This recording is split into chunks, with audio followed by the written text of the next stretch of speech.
Hello everyone, in this video I will discuss 10 MCQs of mental health nursing. So let's get started.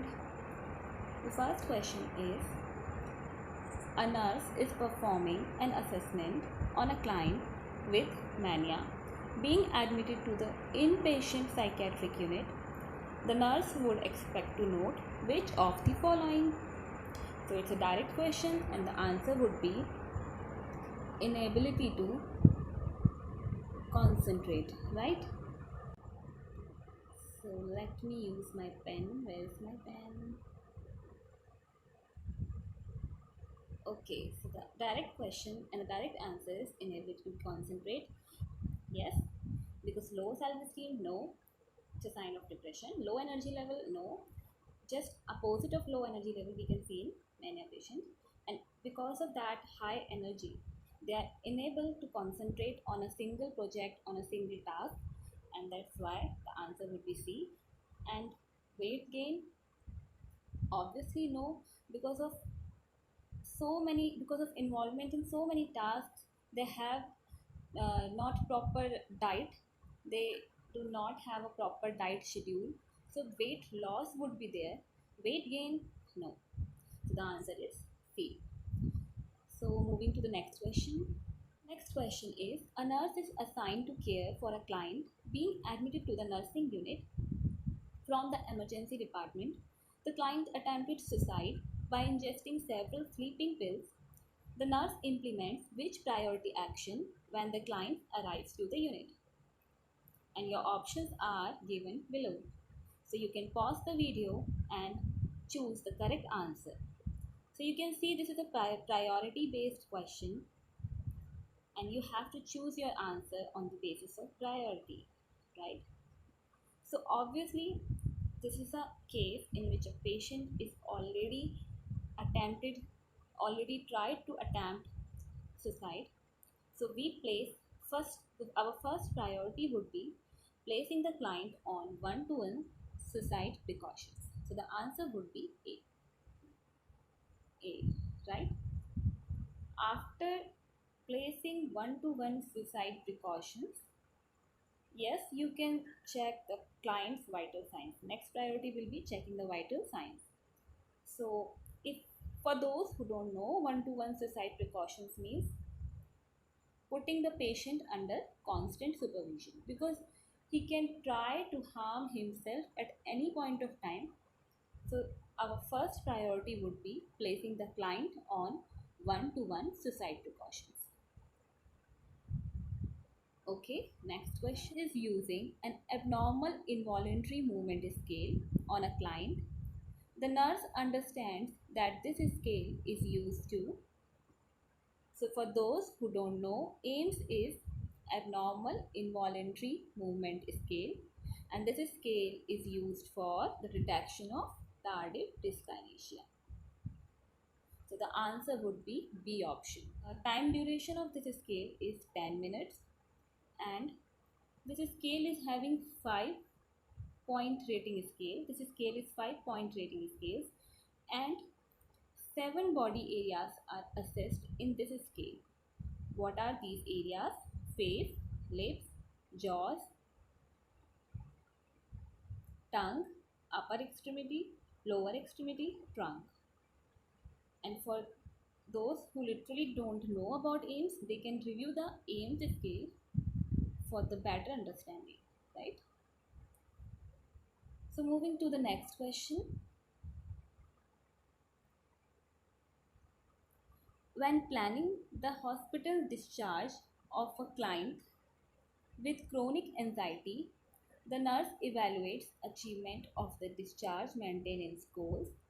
Which of the following goal would appropriately have been included in the plan of care?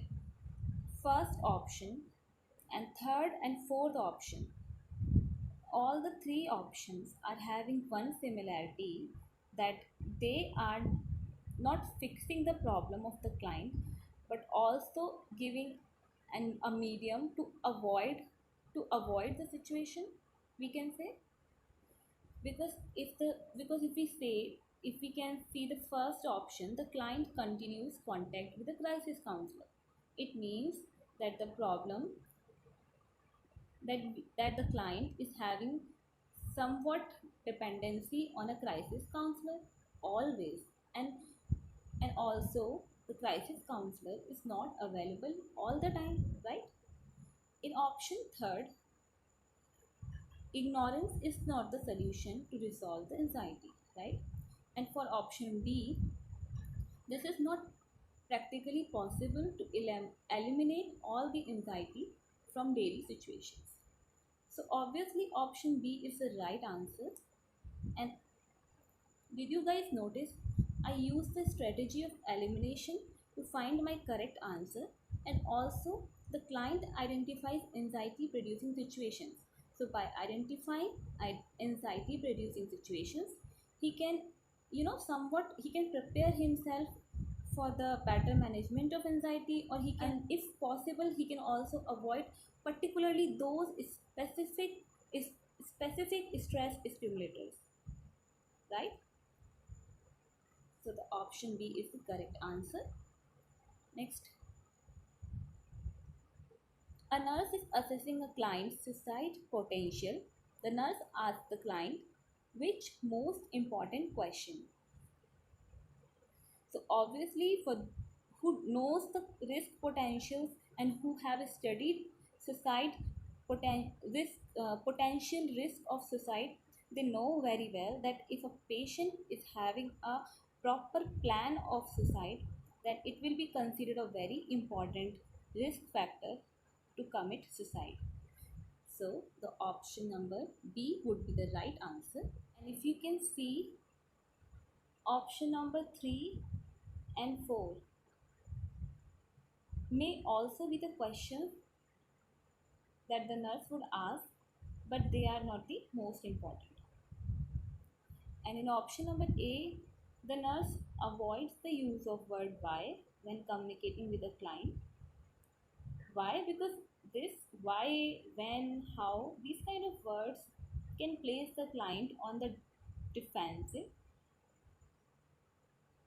and also sometimes the clients may not even know the reason that why he or she wants to hurt himself or herself.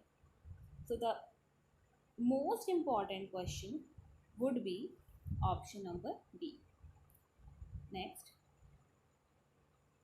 a nurse prepares the plan of care for an 87-year-old client with late stage Alzheimer's disease who resides in a long-term care facility. Which nursing diagnosis would be priorities to include?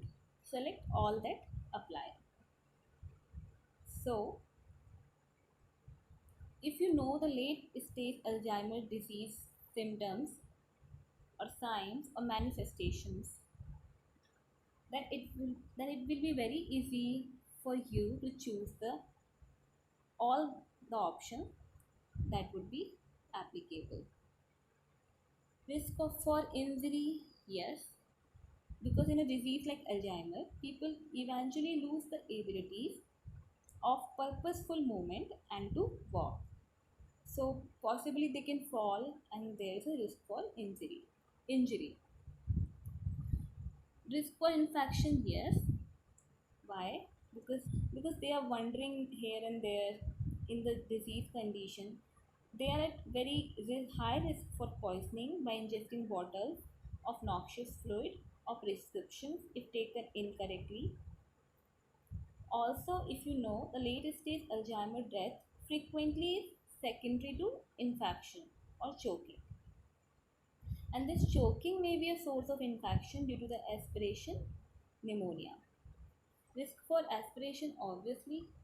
Impaired verbal communication, yes, because it is very important to consider when planning care for these clients, because these clients have a problem in their memory impairment is there, they develop amnesia, so they eventually start losing the ability to speak and process communication, that thus hampered, right?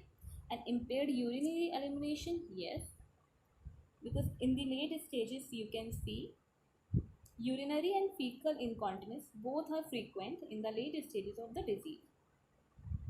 And hopelessness, because in these clients cognitive impairment is present, and that's why they do not experience hopelessness, usually not present.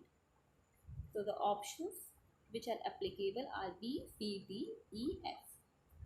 Next, a nurse is monitoring a client who abuses alcohol for the signs of alcohol withdrawal. Which of the following would alert the nurse to the potential for withdrawal delirium?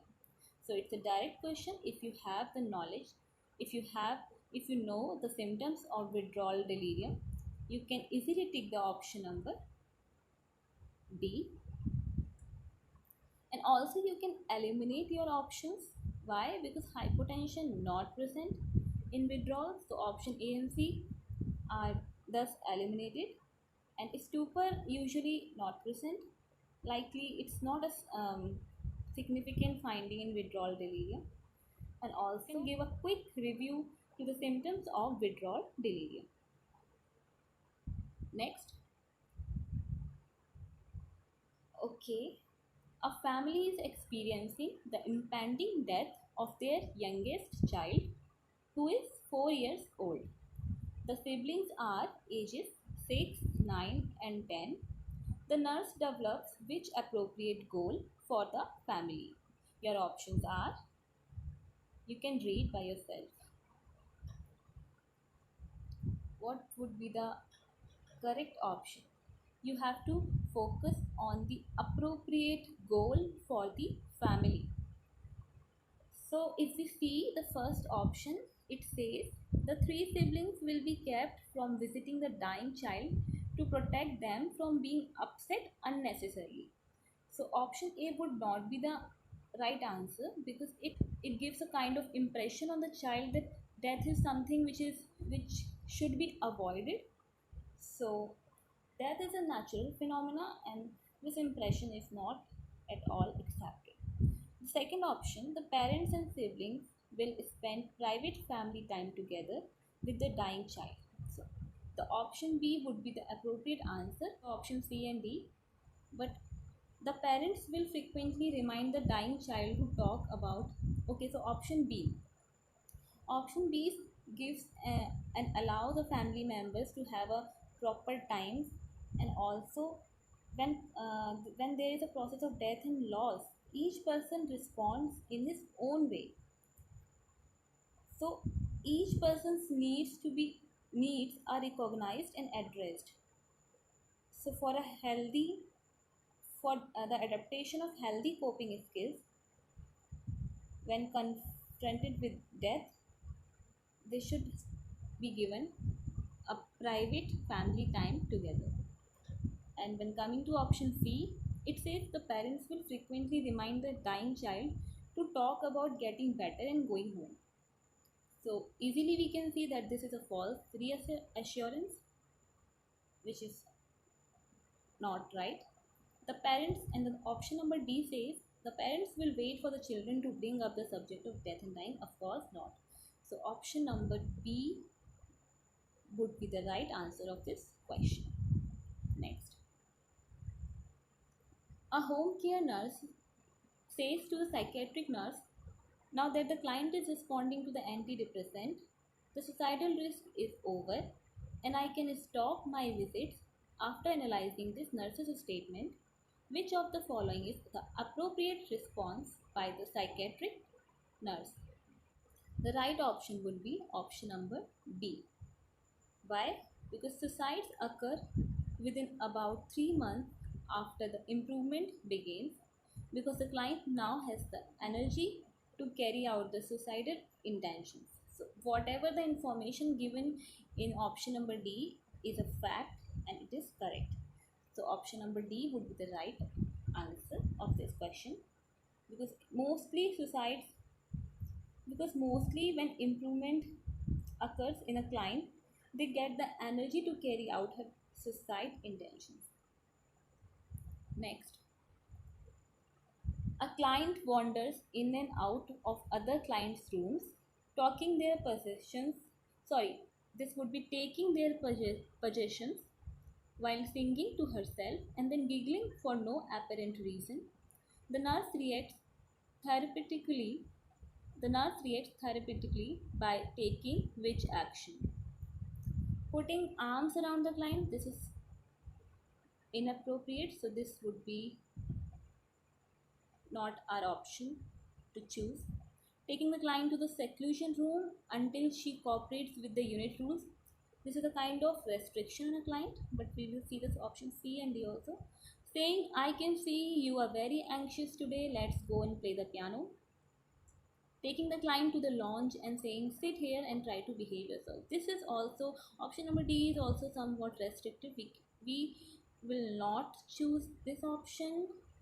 And seclusion room, of this also a kind of restriction, not the right option. The right option would be option C. Why? Because sometimes when patients do these kind of activities like giggling, singing, there might be a chance of, they are feeling anxious. Because when they feel anxious, and because sometimes when patients feel anxious, they develop a ineffective coping mechanism known as regression, in which they do all the activities of a backward developmental stage, in which they feel more secure. So yeah, saying this, I can see you are very anxious today and let's go and play the piano, will definitely acknowledges the client's problem and gives the condition to relieve from the anxiety. So option number C would be the answer.